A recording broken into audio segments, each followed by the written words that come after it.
It's been a year since 700,000 Rohingya Muslims began streaming out of northern Rakhine State in Buddhist-majority Myanmar, turning this stretch of Bangladesh into the world's largest refugee camp. Today, the UN released a report saying the Rohingya were fleeing state-sponsored genocide, the most serious charge that the UN can make against a government. The report calls for Myanmar's top generals, including the commander-in-chief, to face prosecution. Myanmar has justified the crackdown as a response to attacks by Rohingya insurgents, and the government continues to deny all accusations of ethnic cleansing.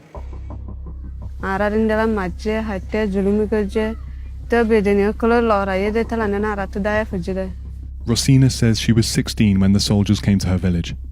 They burned homes, tortured and executed the men, and raped the women. She asked to cover her face with a veil and to use a different name. The military says women like Rosina invented their claims, but she lives with the evidence.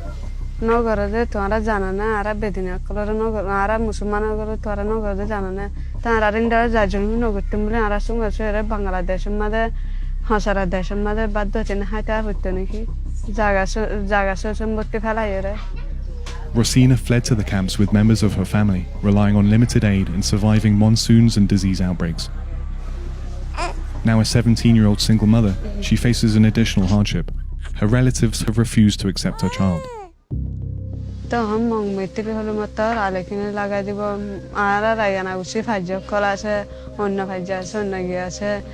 She's now just trying to get by until she can go back to her village in Myanmar.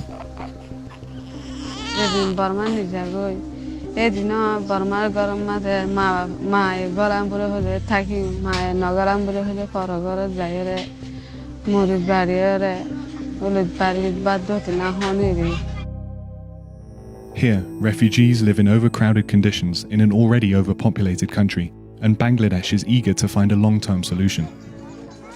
In May, the UN secretly brokered a deal between Myanmar and Bangladesh to pave the way for the Rohingya to return. But the refugees weren't consulted. Mohibullah, who was a teacher before he fled Myanmar a year ago, says they want the military to be held to account before they can go back.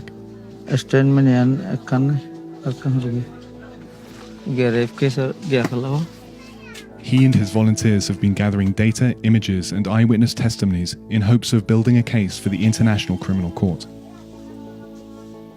How many cases do you know about of rape? Rape a day, 1,834 cases.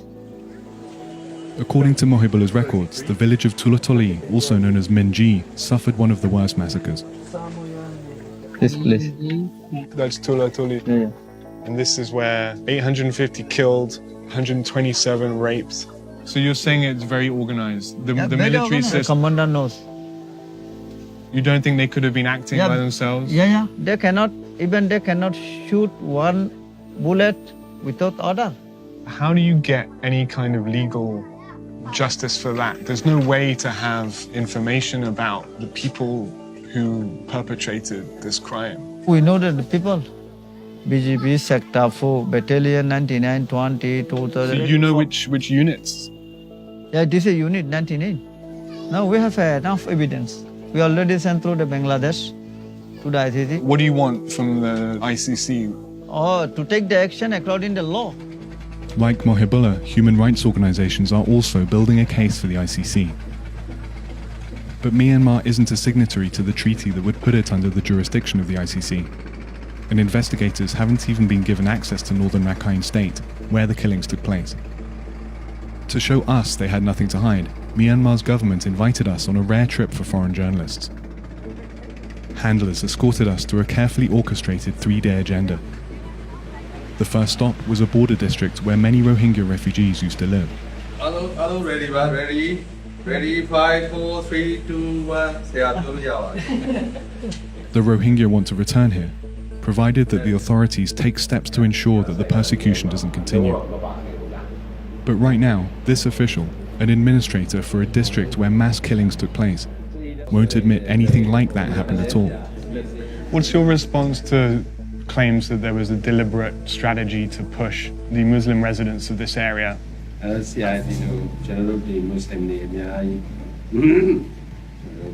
ထွက်သွားရတယ်ပေါ့ထွက်သွားရတယ်ဆိုတာတော့ဘာကြောင့်လဲတော့မသိဘူးဆက်ထားပါတော့နော်အဲ့ဒီလူမျိုးပုံမှာဆရာဘယ်လိုမျိုးဆရာပြောချင်လဲရှိပါဘူးသူ့ကြောင်းပြတဲ့ကိုကြောင်းပြနေပြောရမရှိဘူး Did you see villages being burned? ရွာတွေပဲမီးရှို့နေတာတော့မီးလောင်တာတော့ဆရာမြင်ခဲ့လားမြင်လေကျွန်တော်ဒီရုံးမှာရှိတယ်ကွာဒါရင်ရောက်နေရှိ When we managed to get away from our handlers and convoy, we saw why the Rohingya feel they have little to return to. So we just drove past a site that looked like it used to be a village. We're just going to walk in and see if we can get close to it. These are all places that used to be houses here, but they've been completely destroyed. There's nobody here at all. One of the things we heard about with Rohingya villages in this part of Rakhine State was that they were burned down to make sure that the Rohingya didn't come back. So you can actually see here in the corner there's ripped up pages of the Quran, so this is definitely what used to be a mosque.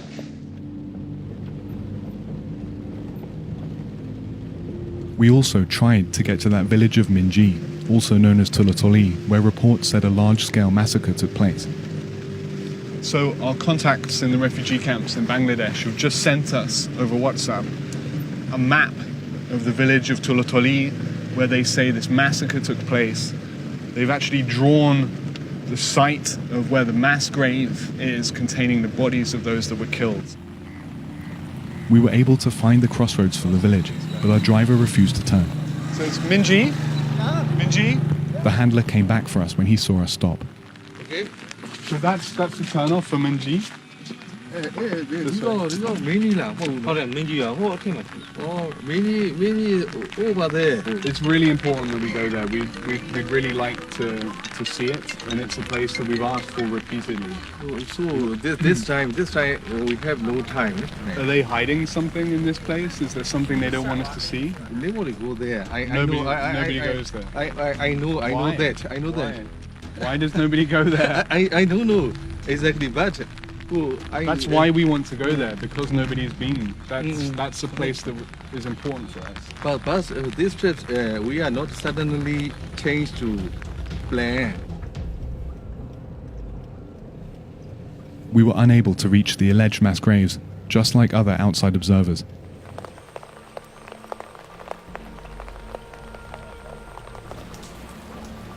What the officials did want to show is that they had built fully staffed reception centres and were totally prepared to welcome the refugees back.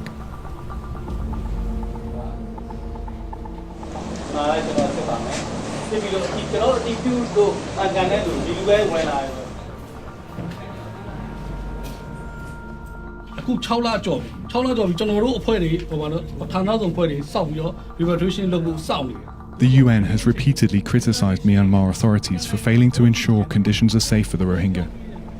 But immigration officials say it's not their fault that the refugees haven't returned. Can you guys understand why they might not want to come back? I mean, this place, it looks like a prison camp, and it's run by the same people that they accuse of persecuting and killing them in the first place. ပြန်မလာချင်တာတော့ပြောမယ်ဟိုဘက်ကဟာ NGO တွေပေါ့နော်ဟိုပါလဲဟို NGO တွေဟိုပါလဲနိုင်ငံတကာပေးနေတဲ့ဟိုပါလဲခွင့်ရေးတွေပေါ့အထောက်ပံ့တွေကိုရနေတဲ့အတွက်ကြောင့်မို့လို့လေသူတို့ကအဲ့ဒီမှာမွေးလျော်နေတာပေါ့နော်မွေးလျော်နေပြီးတော့အဲ့မှာokay တယ်ပေါ့ဒီမှာဆိုရင် Even if the Rohingya did start to come back, they likely wouldn't get the legal recognition they seek, including citizenship. Myanmar's government actually considers them illegal immigrants from Bangladesh. ကျွန်တော်တို့စီမှာရိုဟင်ဂျာမရှိဘူးเนาะဒါတော့ကျွန်တော်ကုလသမဂ္ဂမှာဒီကိုကျွန်တော်တာမန်ကြီးတွေရောကျွန်တော်နိုင်ငံကပြောနေရိုဟင်ဂျာ no we don't have Rohingya. With Myanmar refusing to acknowledge wrongdoing or the existence of the Rohingya ethnic group, the refugees' future remains uncertain. This is no man's land, a strip on the edge of Myanmar's border with Bangladesh. The 5,000 Rohingya living here would likely be the first to be returned, since they're within Myanmar's boundaries. They know that the government has said they can return, but they remain in limbo, unwilling to leave the country but too fearful to go back to their villages. Do any of you guys speak English? We think it's still not safe for us. You're afraid of the military? Yeah. Why? It's still not in action against the perpetrator. What kind of action? According to law, international law, so many people have been killed. Nobody want to live this bad condition.